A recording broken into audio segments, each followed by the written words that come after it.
Amém? Eu queria combinar uma coisa com vocês. Eu fiz com os jovens, deu certo. Se Deus falar com você em algum momento, reage. Fala um aleluia, um amém, eu tô aqui, Deus é bom. Amém? Porque é bom, sabe, a gente ter esse retorno. Porque às vezes a gente está aqui parecendo que está falando com quem? Com ninguém. E eu tô vendo um monte de gente aqui, um monte de mulher e de homem abençoado nesse lugar. E eu tenho certeza que Deus fala, irmãos, que a palavra dele é fiel. Eu não tenho dúvida. Antes eu ficava com muito medo, sabe? Eu falei, ai Deus, mas o que eu vou falar? Ai meu Deus, eu falei assim, amada, abre a boca, né? Abre a boca que eu vou colocar as palavras na sua boca. Então eu estou muito segura por estar aqui, apesar do meu nervosismo, porque quem faz é Deus. E Ele tem uma mensagem para entregar para vocês. Você crê? Amém. O tema da minha mensagem hoje é fogo de Deus. Amém? Quem aqui gosta do fogo de Deus? Eu amo, é maravilhoso. E sempre que a gente fala de fogo, na Bíblia a gente tem vários exemplos, mas eu quero focar quando fala sobre a glória de Deus sobre um lugar. Em várias passagens que a gente vai ver aqui agorinha, Deus usa o fogo dele para mostrar que ele está ali naquele lugar.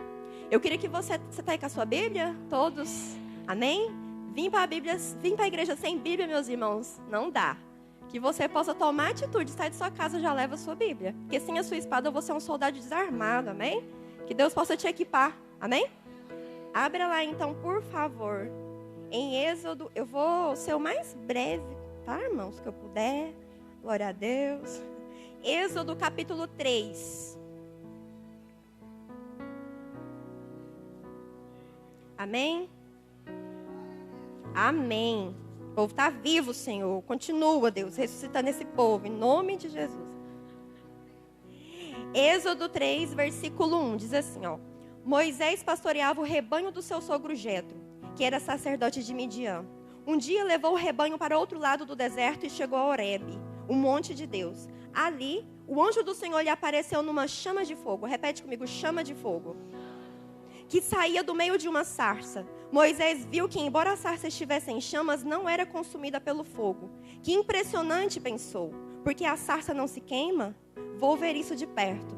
Versículo 4. O Senhor viu que ele aproximava para observar. E então do meio da sarça Deus o chamou. Moisés, Moisés. Eis-me aqui, respondeu ele. Então disse Deus, não aproxime, tire as sandálias dos seus pés, pois o lugar que você está é terra santa. Amém? Moisés estava ali pastoreando as ovelhas do seu sogro Jetro, num trabalho rotineiro comum naquela época. Quando de repente algo chamou a atenção dele. Uma sarça. Estava em chamas, mas ela não estava se consumindo. E quando ele parou para ver o que era, Deus automaticamente já falou, Moisés, tire as sandálias de onde que você está usando, porque o lugar que você está é terra santa. A sarça foi uma forma que Deus usou para chamar a atenção de Moisés. E foi ali que ele mostrou a glória dele para aquele homem. Hoje, no nosso dia a dia, todos nós aqui temos a nossa vida, a nossa rotina. Cada um aqui acorda cedo todos os dias, não é só você.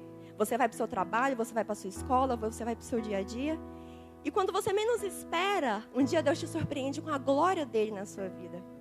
Talvez ele não apareça em forma de sarça, mas talvez ele apareça pela paisagem, por um pássaro que pousa no seu carro, por um dia de calmaria, apesar das tempestades. Deus, ele se manifesta por muitas formas. Que possamos estar atentos para ver a glória de Deus. Amém? Porque ele quer se revelar a cada um de nós. Então esse é o primeiro exemplo que eu queria dar. Outro exemplo, que está lá em Números 9, não precisa abrir, que eu vou apressar um pouquinho. Números 9, do versículo 15 ao 16, conta a história do povo de Israel. O povo, desde quando eles saíram do Egito, Deus já os guardava e os guiava. A palavra de Deus diz que, durante o dia, uma nuvem os cobria. E durante a noite, uma nuvem de fogo. Por que nuvem de fogo, né? Porque para aquecê-los no meio do frio, já que era um deserto. Então Deus acompanhava, a nuvem estava ali para dar direção e proteção ao povo de Deus. O que isso tem a ver conosco? Deus também está no nosso meio hoje. Ele usa outras formas para te guiar, para te proteger e para te dar a direção de onde você tem que ir. Que você esteja atento à direção que Deus tem dado a você, amém, igreja? Às vezes Deus fala e fala uma vez e fala outra, né, dona Neguinha? E Ele vai continuar falando até vocês escutarem. Porque a vontade de Deus é boa, perfeita e agradável. E tudo que Deus quer para nós é que nós possamos obedecer à vontade dEle. Amém? Que a chama de Deus possa te guiar, amém? Possa dirigir a sua vida nas dúvidas que você está enfrentando aí, nos seus questionamentos, no seu dia a dia. Que coisas simples e coisas difíceis também você coloque na presença de Deus, porque Ele vai te orientar. O Espírito Santo está dentro de você para te orientar sobre todas as coisas. Todas as coisas. Então confie nisso. O outro exemplo que eu gostaria de dar, tá? Esse eu queria abrir. Ezequiel, capítulo 1.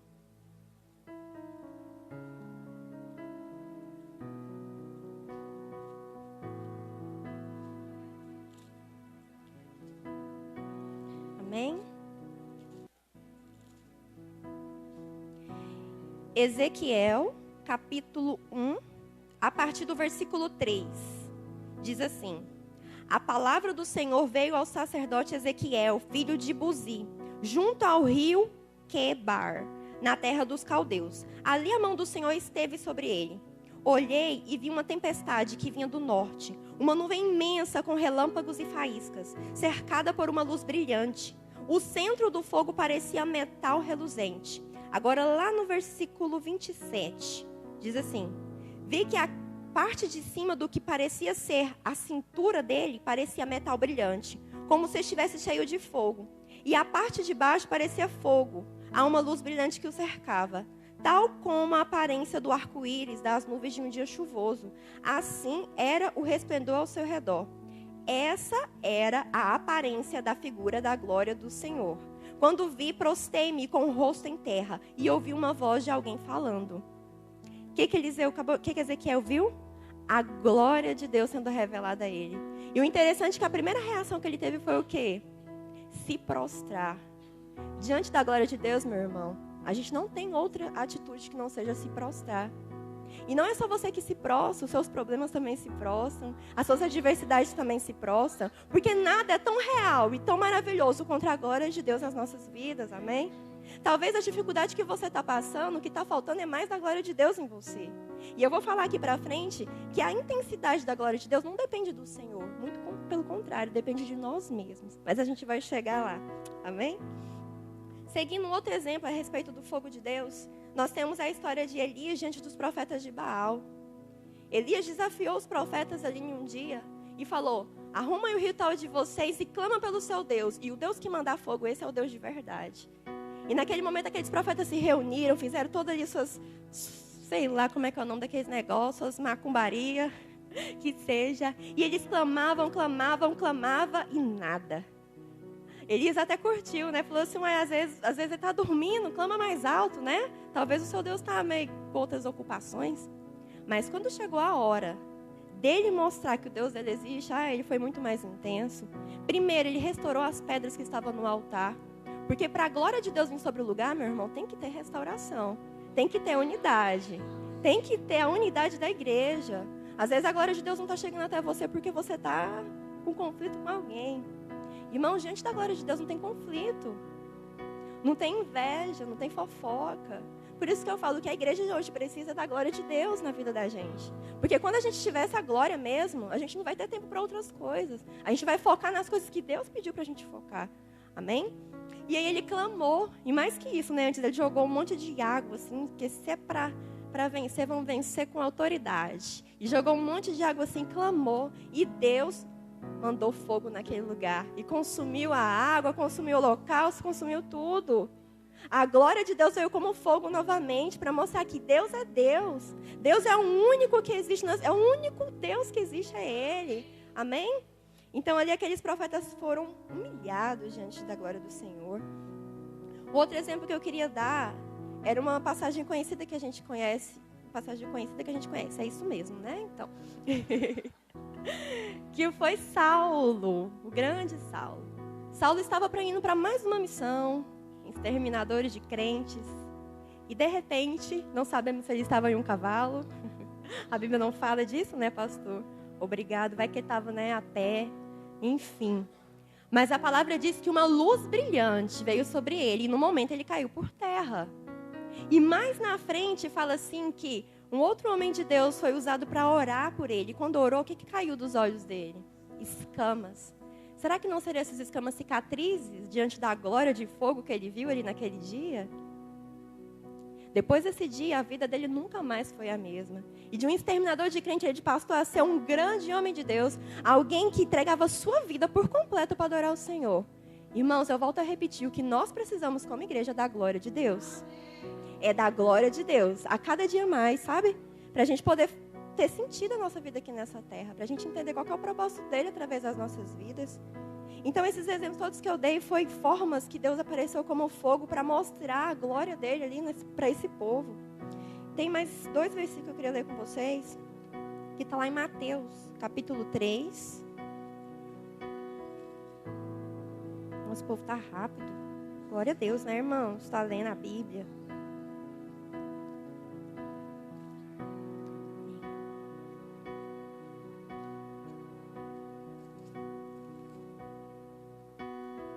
Peraí, gente, tá bom?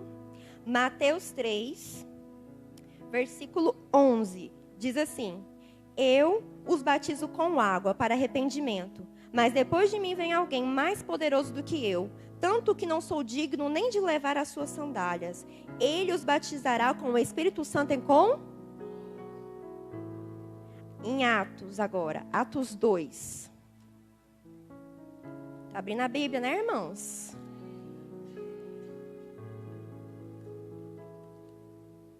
A palavra de Deus é viva. Coisas escritas há tantos anos atrás continuam sendo tão reais nos nossos dias de hoje. Atos 2, versículo 1. Diz assim: Chegando o dia de Pentecostes, estavam todos reunidos num só lugar.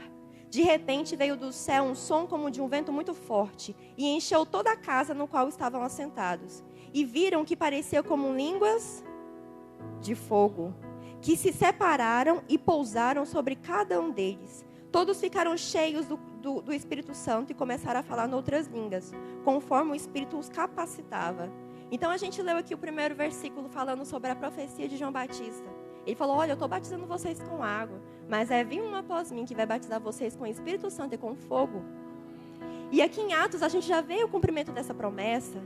A gente vê que os discípulos estavam ali reunidos num só lugar, buscando a presença de Deus, quando de repente veio um vento muito forte e veio sobre eles línguas como de fogo. E eles começaram a falar em outras línguas. A glória de Deus desceu sobre aquele lugar, porque tinha um grupo de pessoas buscando. Será que aqui a gente tem esse grupo que está disposto a buscar a glória de Deus aqui nesse lugar? Será que eu e você precisamos dessas línguas de fogo, desse batismo, dessa força, desse poder que vem do alto, irmãos? Você precisa ser cheio do Espírito Santo. Eu tenho certeza que cada um tem a sua dificuldade, tem a sua luta. E Deus conhece cada uma delas. E Ele nos deu o Espírito Santo justamente para nos ajudar a combater as nossas dificuldades. Então, se você precisa de força, se você precisa de alegria, se você precisa de algo na sua vida que não está ao seu alcance, amados, busque em Deus. Que Ele tem isso para você através do Espírito Santo de Deus, amém? E Ele vai derramar sobre você à medida que você pedir, amém? Eu terminei de ler um livro recentemente, que foi até indicação da irmã Sabrina, né? Não sei porque ela falou que era minha cara, enfim. Chama Azusa em Chamas. Quantos aqui já ouviram falar do avivamento da Rua Azusa? Glória a Deus, irmãos. Quem não sabe, vai atrás, porque faz parte da nossa história. Faz parte da nossa história. A gente vê ali a história de um homem, eu não vou falar o nome dele, que é em inglês, eu não quero passar vergonha, tá bom? A história de um homem que buscava pela presença de Deus incessantemente. No livro conta relatos que ele ficou 3 anos orando, 5 horas por dia. E ele pregava a respeito de Atos 2, porque ele acreditava que Deus tinha um batismo de línguas para a igreja. Só que ele no momento estava sozinho, ao que parecia. Então ele passou por algumas dificuldades, ele foi para um lugar pregar e ensinar, e ele foi rejeitado. Ali ele foi expulso daquela igreja porque as pessoas não acreditavam nesse batismo de fogo. Assim como nós temos igrejas hoje em dia que não acreditam ainda nisso. E aí o que ele fez diante dessa dificuldade? Ele parou de clamar? Ele foi para casa viver no seu conforto? Não. Se ele estava orando 5 horas, ele começou a orar 7. Porque ele tinha certeza que a palavra de Deus era verdadeira. Ele sabia que esse batismo existia, que não era apenas o que estava escrito aqui. Ele sabia que o mesmo fogo que batizou os discípulos era o mesmo fogo que podia batizar esse povo naquela época. E ele não cansou de buscar, ele continuou buscando todos os dias. E Deus foi colocando pessoas perto dele. Pessoas que ajudaram ele a clamar, a buscar e não desanimar. E quando um dia esse batismo veio, Esse batismo veio e começou a incendiar toda aquela cidade, incendiar toda aquela nação. E hoje nós temos ainda reflexo disso. Eu estava lendo a respeito, diz que, eu não sei se a maioria, ou grande parte das igrejas pentecostais de hoje em dia, os precursores vieram desse avivamento. Foram pessoas que saíram de lá e continuaram distribuindo a glória de Deus onde eles fossem. Por causa de um homem que clamou, de um homem que buscou. Irmãos, nós ainda não temos noção do poder que tem na nossa oração. Eu sei que às vezes você começa a orar por algum alvo específico e parece que não está acontecendo nada. Sabe por que você acha? Porque a gente ainda não consegue ver o mundo espiritual. O mundo espiritual ele é real, ele acontece antes de acontecer no mundo natural. O que nós devemos pedir para Deus é ter fé, para orar, continuar orando um dia após o outro e permanecer orando, porque no tempo certo vai vir a sua resposta. No tempo certo Deus vai te mostrar que Ele é real, que Ele está ouvindo a sua oração. A gente vê aqui os testemunhos, né, das irmãs, a Raíssa. A irmã falou para ela de uma visão que teve de quando ela era criança. Gente, nosso Deus é real. E Ele está nos vendo todos os dias, sabe? Eu sei que às vezes parece que você está sozinho na sua luta, mas irmãos, Deus está olhando por você. E Ele já está trabalhando a seu favor, não precisa desesperar não. Coloca a sua fé, a sua esperança nele, porque Ele sim tem a resposta para os seus problemas, amém? Ele é fiel, Ele é justo, e Ele vai fazer no tempo certo, amém? Eu queria abrir nesse momento, também lá em Levítico. Levítico capítulo 6.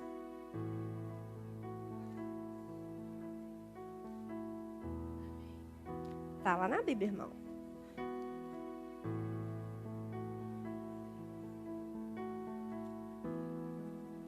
Tá achando aí, gente? Glória a Deus. Levítico capítulo 6, versículo 12. Diz assim: mantenha-se aceso o fogo no altar, não deve ser apagado. Toda manhã o sacerdote acrescentará lenha, arrumará o holocausto sobre o fogo e queimará sobre ele a gordura de ofertas de comunhão. Versículo 13, mantenha-se o fogo continuamente aceso no altar. Ele não deve ser apagado. Como esse versículo fala comigo, irmãos? Como esse versículo fala comigo? Aqui fala que o sacerdote é a pessoa responsável por colocar a lenha. É ele que faz o fogo? Não. Quem manda o fogo é Deus. Mas ele é responsável por colocar a lenha. Aí sabe qual que é a nossa justificativa? Talvez você olhe para você e fale, mas eu não sou o sacerdote. O sacerdote é o pastor, o sacerdote é meu líder, eles que procurem a lenha e coloquem lá para queimar.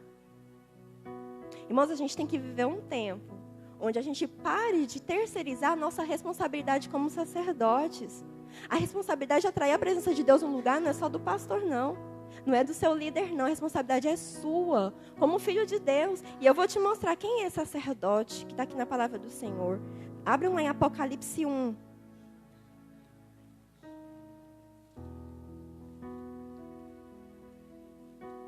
Apocalipse está fácil, né, gente? Apocalipse... Sou de si mesmo, né? Apocalipse 1, versículo 5. Diz assim: e de Jesus Cristo, que é a testemunha fiel, o primogênito dentre os mortos, o soberano dos reis da terra. Ele nos ama e nos libertou dos nossos pecados, por meio do seu sangue. E nos constituiu como reino e sacerdotes, para servir o seu Deus e Pai. A Ele sejam a glória e o poder para todos sempre. Amém. Esse versículo diz que Ele nos constituiu como reino, não foi como rei. Porque a nossa terra, a nossa vida já tem um rei. Quem é o rei da glória? Glória a Deus, então você não é rei, tá? Só lembrando, você é reino. Há um rei sobre você. Há um rei que dita as regras. Há um rei que é soberano. Então, quando você começar a colocar a sua vida, achar que você tem domínio sobre a sua vida, lembre que você tem um rei. E aí, em seguida, ele continua falando que quem é sacerdote? Ele nos constituiu como sacerdotes. Quantos aqui acreditam que foram libertos dos seus pecados pelo sangue de Jesus? Nós fomos lavados, remidos pelo sangue de Jesus na cruz, amém? Então, se você se encaixa nesse grupo, meu irmão, seja bem-vindo, você é o sacerdote. Você é o sacerdote. Você é o responsável por trazer fogo ou frieza no lugar onde você estiver. A palavra que a gente leu que diz que toda manhã, não é todo domingo, não é todo sábado, não é o dia da sua célula, é toda manhã. Sabe o que é toda manhã? É se acordar, abrir seu olho e já começar a buscar a presença de Deus na sua vida. Sabe qual é o nosso problema? Que a gente acha que só precisa de buscar num dia só na semana.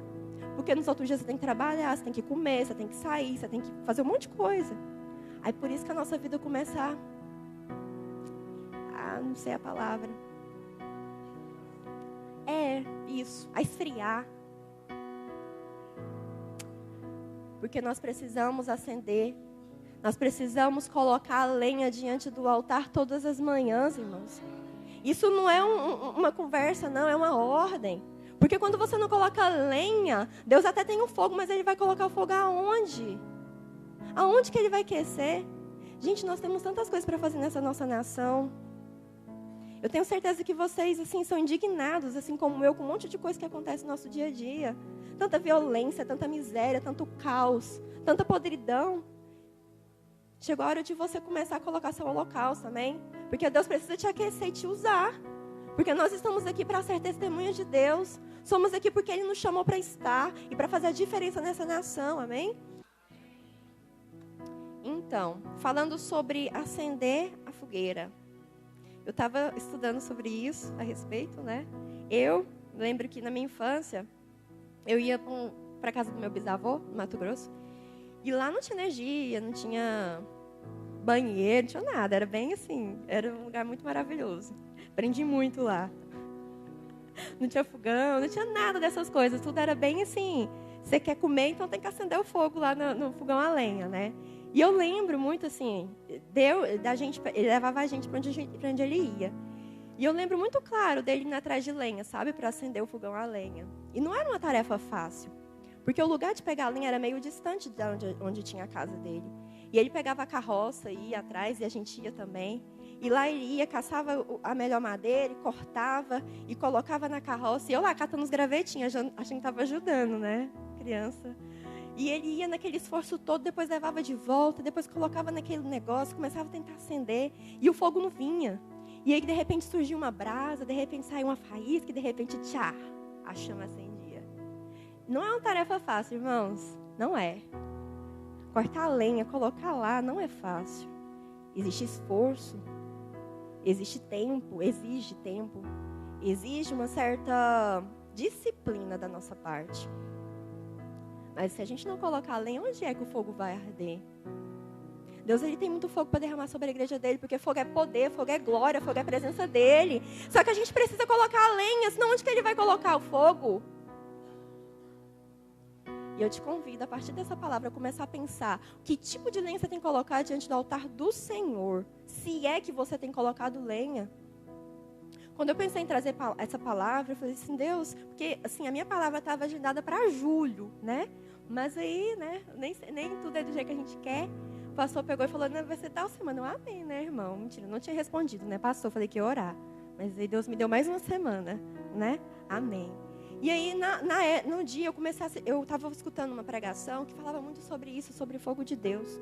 Eu estou até pulando as outras etapas aqui, porque o mais importante é o que eu vou falar agora. Sobre o fogo de Deus. Nós precisamos acordar e despertar para entender o que é o fogo de Deus. Durante essa pregação que eu estava escutando, o pastor falou de algo que o marcou e me marcou também. Ele falou sobre as Olimpíadas. As Olimpíadas são uma marca registrada, que é o que? A tocha, não é? Teve um dia que eu fui para São Paulo e cheguei bem no dia que a tocha estava passando por lá. Foi muito legal. Enfim, antes, no começo, tinha uma corrida olímpica. Eu tenho problema com algumas palavras, tá? Mas eu vou melhorar. E aí, o que era o objetivo da corrida? Não era você chegar primeiro. É você chegar primeiro com a sua tocha acesa. Que desafio era esse, né? Hoje não, hoje tem a tecnologia, tem um monte de coisa, tem umas tochas que você pode colocar dentro da água que elas não apagam, né? Mas naquela época não tinha essa tecnologia toda. Era uma habilidade muito grande. E nessa palavra ele falou a respeito da igreja. Que às vezes a gente está com a tocha acesa. E a gente está correndo. Só que a nossa habilidade de manter a tocha acesa não é a mesma que a gente tem de correr. A gente tem muitas pessoas hoje em dia que estão correndo, só que a tocha já está apagada há muito tempo, e por isso que você precisa correr tanto na sua vida. Como essa palavra falou comigo? De pessoas que um dia acendeu a tocha e começou a correr, mas chegou um momento da vida que já apagou, ela nem percebeu. Irmãos, todos nós somos aqui sacerdócio vivo. A palavra de Deus diz que nós devemos oferecer o nosso corpo como sacrifício vivo, santo e agradável a Deus. Nós somos sacrifícios, nós somos a lenha. O problema é que a gente não quer perder tempo nos colocando diante do altar. Porque o fogo de Deus, ele traz glória, ele traz poder, mas ele também nos purifica, nos santifica. Isso dói. Isso dói. E a gente não está disposto. Mas quando Deus colocou essa palavra no meu coração, eu falei, Deus, eu vou falar. Porque se não faltou palavra, que palavra que eu vou dar? Né? Eu não estou aqui para embromar, eu estou aqui porque Deus me colocou para falar. E Deus falou muito comigo. Quando a gente estava lendo a respeito da preparação do holocausto, havia toda uma regra, uma forma, quem que poderia estar lá presente, o sacerdote, a roupa. Só que teve, até anotei aqui, Levítico 9, fala que quem mandou o fogo não foi um homem, foi Deus que mandou. O holocausto estava lá. E Deus mandou fogo. É Deus que manda o fogo para queimar diante do altar. E o que eu quero dizer com tudo isso? Que talvez você seja uma pessoa que a queimou há muito tempo atrás. Que se colocou mesmo como holocausto, que aceitou Jesus e falou, eu quero viver esse fogo, eu quero receber esse fogo que você recebeu. Só que à medida que você foi caminhando, essa chama foi se apagando. E você não colocou mais lenha para poder continuar acesa. Existem duas formas de apagar a lenha. A primeira delas é pela circunstância da vida, sabe? As tempestades. Você está lá com a sua chama acesa e de repente vem um tanto de tempestade, de água, de vento, e aí apaga ela. Só que tem chamas que parece que está apagada, mas não. No fundo ainda tem uma brasa, ainda tem uma faísca que pode ser reacesa. Basta o Senhor mandar o fogo. Mas tem uma segunda forma de apagar o fogo. É quando você coloca a sua lenha lá e não coloca outra para continuar queimando. Essa é muito mais difícil, irmão. Porque quando o fogo começa a queimar e a lenha acaba, o que vira com aquela lenha? Cinzas. Eu sinto que tem muita gente aqui hoje que já virou cinza há tempos. Tem pessoas que estão no meio da fumaça, né? Não sabe ainda se está aceso, se não está. Você está vendo aquele fumaceiro. Só que tem pessoas que já virou cinzas. E quando virou cinzas, meu irmão, Deus tem que ir lá, limpar essas cinzas e colocar mais. E você tem que ir atrás da outra madeira, porque onde que ele vai colocar o fogo? Eu não sei se eu estou sendo clara, irmãos. Eu sei que Deus colocou no meu coração isso, sabe? Que tem muita gente que está aqui hoje, achando que a chama está acesa, disfarçando que a chama está acesa, mas a chama já se apagou há anos. Eu queria que você fechasse seus olhos nesse momento.